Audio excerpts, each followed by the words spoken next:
Super conducting electric maglev প্রযুক্তিতে এক অভাবনীয় বিশ্ব রেকর্ড গড়েছে চীন। দেশটির ন্যাশনাল ইউনিভার্সিটি অব ডিফেন্স টেকনোলজির একটি গবেষক দল ইঞ্জিন চালু হওয়ার মাত্র 2 সেকেন্ডের মাথায় ঘন্টায় 700 কিলোমিটার গতি তুলতে সক্ষম এমন ট্রেনের ইঞ্জিন আবিষ্কার করেছে।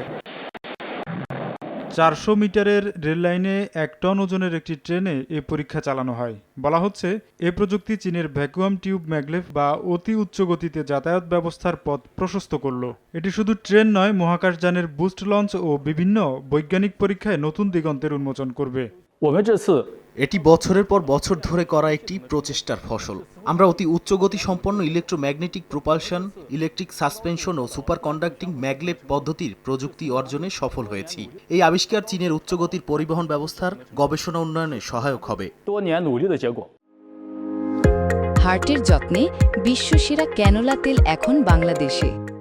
ইলেকট্রিক সাসপেনশন প্রযুক্তি ট্রেনটিকে লাইনের উপর ভাসিয়ে রাখে।